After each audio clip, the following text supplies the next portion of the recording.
Hey there, guys. Ask and you shall receive. You did ask to see if I could get some more videos up of gameplay footage for this Bant deck. And well, I just got my new microphone in, so it's going to give us a great chance to test it out. Opening hand, mediocre at best. We have 2 lands, 2 colors. We do have an island, which is the majority of the playable spells in our hand anyways. 3 rune snags is very interesting. At least that will, I think we're going to keep it. It'll give us an opportunity to quickly build up that count. The first rune snag is never very good. Being able to stop me from countering for only 2 mana is pretty easy at most mid to late game situations. So if we can actually manage to get that first one in rather early, that'll be great. Sometimes I do like to take a chance and counter something mediocre in an early game just to get that first rune snag actually in the graveyard. And it is almost a little bit important to get that first one and just kind of, I hate to call it throwing it away, but you really do have to try and throw it away. Kind of like this, I'm going to counter a 3 damage burn. And it's not even a lightning bolt, it's a much worse copy. It's an incinerate. So you might notice I am doing this live as well.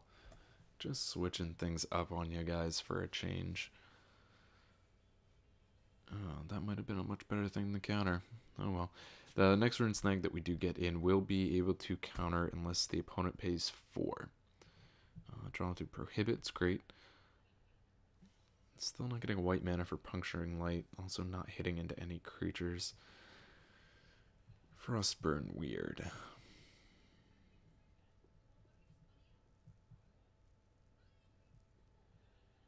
I think we'll let that go, and it'll be a little bit harder for us to counter or to kill that with the puncturing light.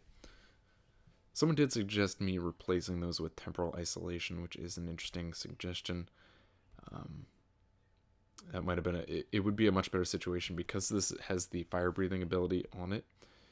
It allows him an opportunity to pump it up.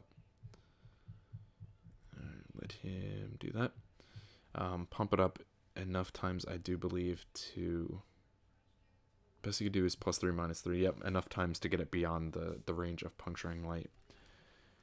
Okay, so Electromancer is definitely something I don't want him to be able to play. We'll get this Rune Snag. No, let's prohibit. Rune Snag is still got a lot of room available for having that 4. Prohibit's going to find less targets, I think, than the Rune Snag will. So we'll get that off the board and see if he swings at us for 4.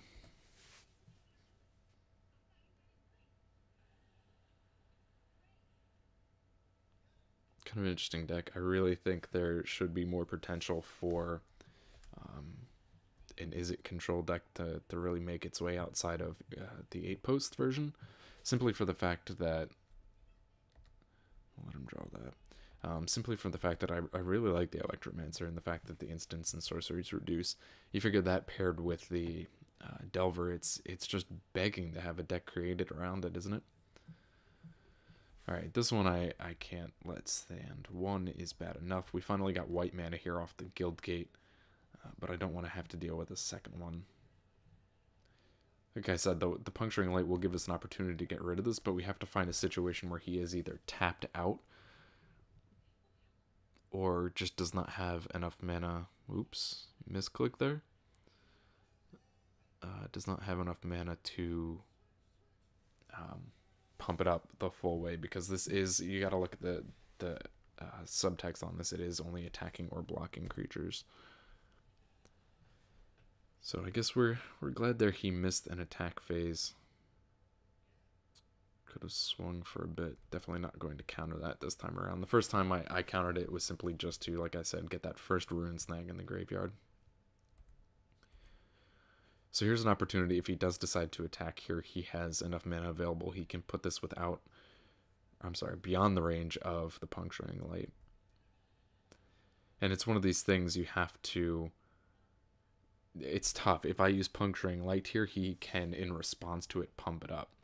So I'm going to sit back and take the 2 damage here. Because he would have been able to simply counter the puncturing light. I need to wait for an opportunity where it's in my favor. So we're going to cast Accumulated Knowledge. Again, just like Rune Snag, Accumulated Knowledge is not going to do as much on that first draw. So we are going to simply get one card. Oh, if only we had a second blue mana. That would have been fantastic. Getting that second Accumulated Knowledge in on that draw would have been so great.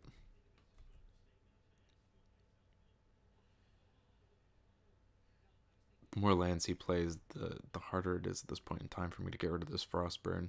And I think it's definitely making a very good case for switching the Puncturing Light for Temporal Isolation, because that would have given me a chance to get this guy off the board. Now, I guess what I could do here, if I were to Puncturing Light and it resolves before this, the creature would die.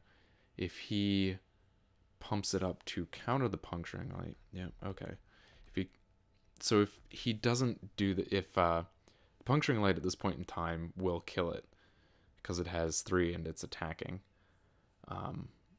If he had, in response to the Puncturing Light, pumped it up to avoid the Puncturing Light, what would have happened is the Puncturing Light would have been countered, but this other trigger for +1/-1 would have been enough to kill it.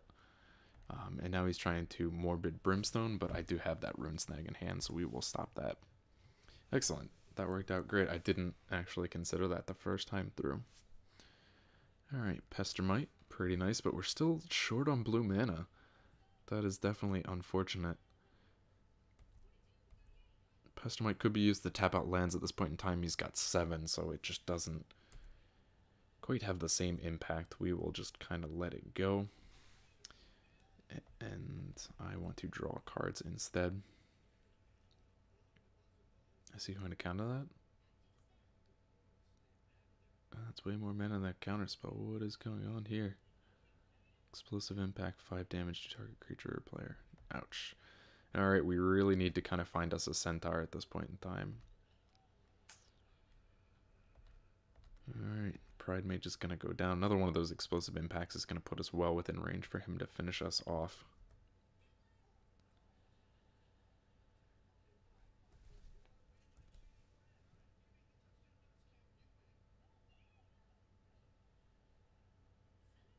Mistraven.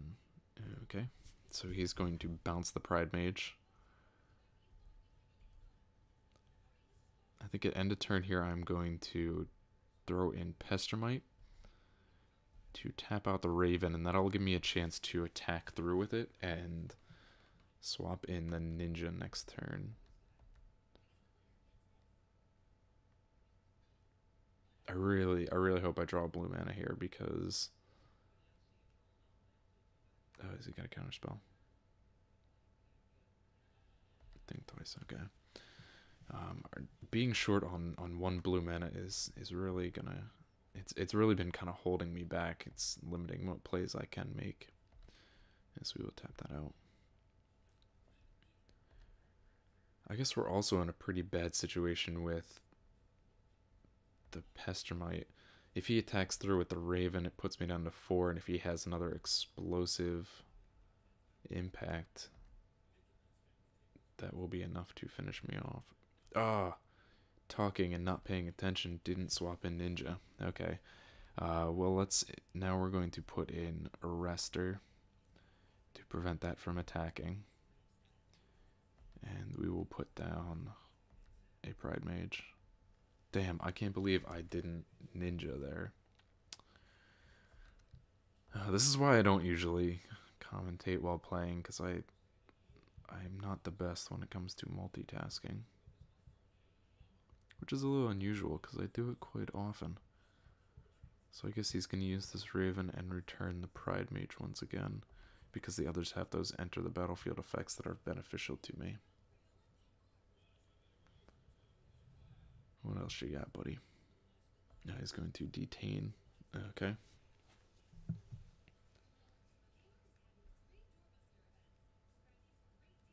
And another detain. Alright. Excellent.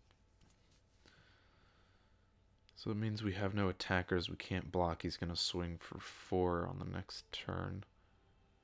And there is nothing we can do about it.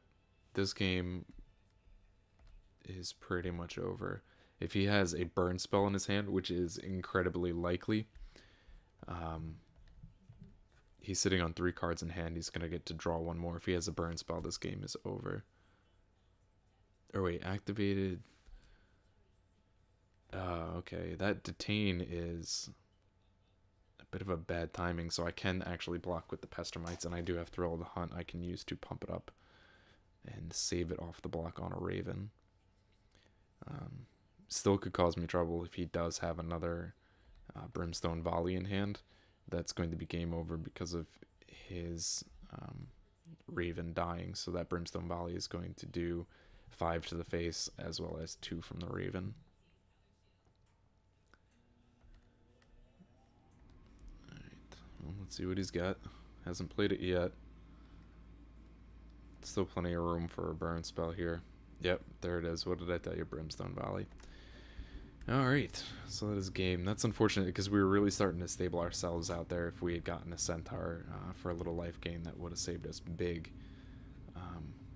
But I think might have made a misplay or two, but I think that went relatively solid.